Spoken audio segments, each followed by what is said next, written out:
Building any new bridge is a challenge. Building one that replaces an existing bridge that 280,000 cars use every day is even more daunting. That's the story of the San Francisco Bay Bridge rebuild. Traffic must be kept moving, except for a few long weekends when the bridge is closed to complete major projects. As precise as the construction operation needs to be able to close the bridge, execute very complicated work, and open it back up really requires a dedicated workforce and a highly skilled workforce, and I think prevailing wage gets us that.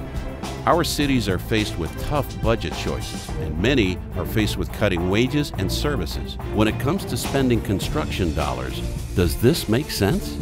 This is the story of how paying the prevailing wage supports our cities, counties, and the economy of our state by providing a trained and ready workforce that gets the job done right the first time. California passed its prevailing wage law more than 80 years ago.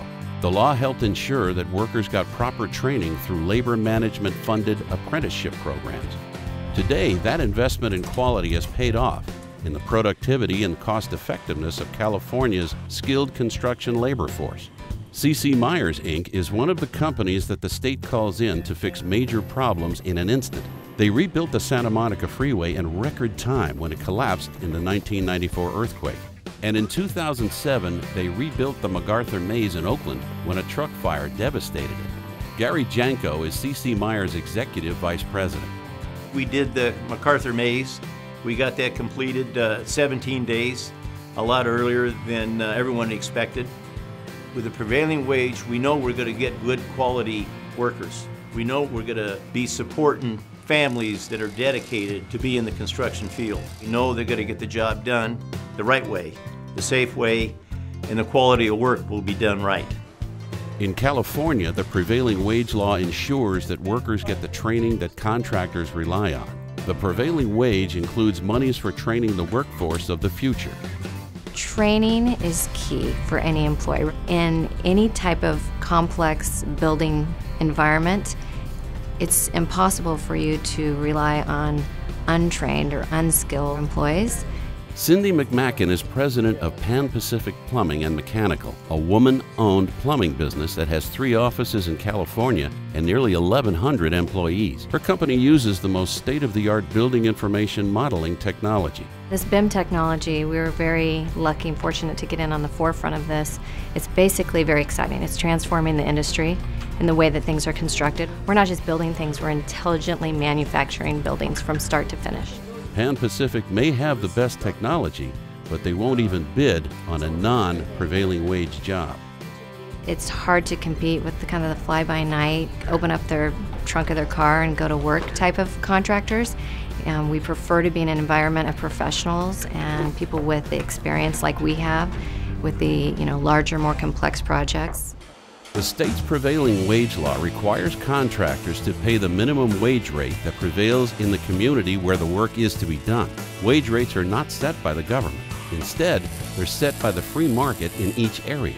Long Beach Mayor Bob Foster believes that paying prevailing wage not only benefits the individual worker, it's also good for his city. For the community, it's also important.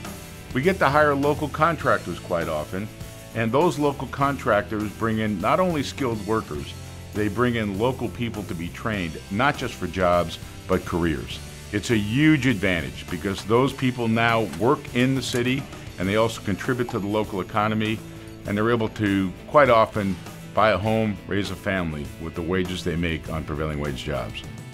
Economist Kevin Duncan has studied the impact of the prevailing wage across the nation. The original intention of prevailing wage law, the Davis-Bacon Act, was to keep work in the area where the project was being built. That's kind of the genius of prevailing wage. Duncan did a study of 2 California cities, Gilroy and Palo Alto, that were both building similar-sized libraries. The Gilroy Library opened on time in April 2012. The Palo Alto Library, well, that's another story. Opposite of what you might expect, Gilroy paid the prevailing wage, and Palo Alto did not. Obviously, many factors go into the cost of a building. According to Gilroy City Council member Peter LaRoe Munoz, cutting the prevailing wage does not necessarily lead to a less expensive project.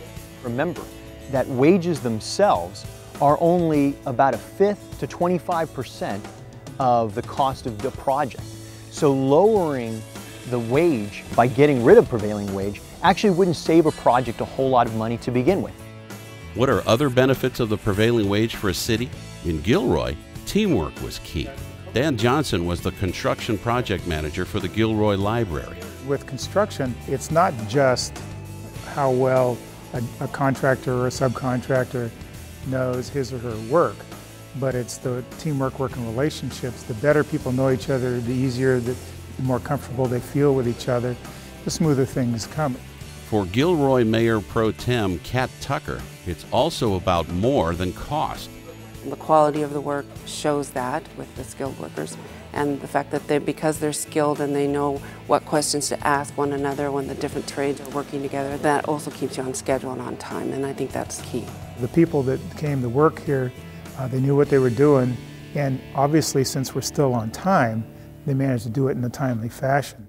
In Gilroy, a large majority of the contractors, subs, and workers were local. Palo Alto hired an out-of-town general contractor, and only one of the 33 listed subcontractors was based in the county. When you have prevailing wage, which allows you to hire local contractors, local subcontractors, and local construction workers, when they are paid the wages and benefits that they deserve, they keep that money within their local community. They're my people, and they're the people that I would hope to keep working. It enables them to keep their homes. There are other benefits from having local workers on a job. When you're able to employ workers within a community, their commute time is less, there are fewer cars on the road, there's less time traveling, there's less traffic, so economically it's important, and it's also important environmentally.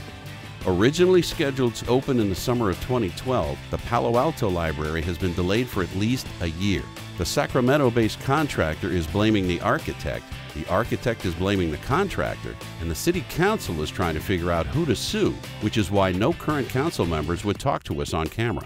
John Barton, an architect and Stanford professor, served on the City Council from 2006 through 2009. He fought for having Palo Alto pay the prevailing wage, but the council went the other way. For me, being a construction professional, I understand that prevailing wage is not an automatic increase in the project cost. In fact, you're more likely to get a better project on time, so you're going to have better workers, a more efficient system. The cost that matters is labor costs per unit of output. The preponderance of academic research shows that once you take into account the size of the project and the complexity of a project, there's no cost difference between a prevailing wage job and a construction project that's not covered by a prevailing wage. So by removing that element of lowering the wages and keeping a level playing field for all bidders, it encourages them to be more efficient and more effective with their resources and the resources of their workers. What happens if you don't pay the prevailing wage? Fewer Gilroy workers and Santa Clara workers at work in our city. That's just the bottom line. Without the prevailing wage, you wouldn't have the experienced workers that you have staying with the companies. They would be bouncing around from one project to another, chasing the dollar.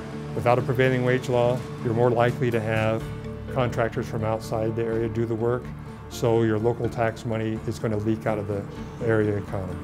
And it's about quality and workmanship.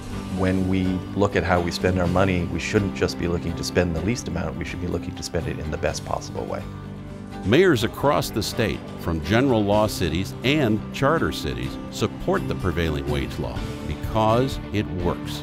We're a charter city, so we don't have to do this, but we choose to use prevailing wages on all our public projects. That building you're building is going to be there for 60, 70, 80, maybe 90 years.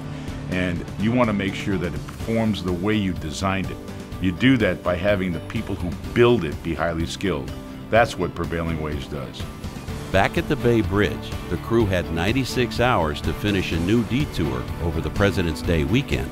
The upper deck of the Bay Bridge is now back open tonight, nearly 34 hours ahead of schedule. And tonight, as you can see behind us, people are driving across the Bay Bridge. Quality workforce, the well-trained workforce in the long run gets the job done right and is a benefit to the taxpayers of California and the motoring public of California.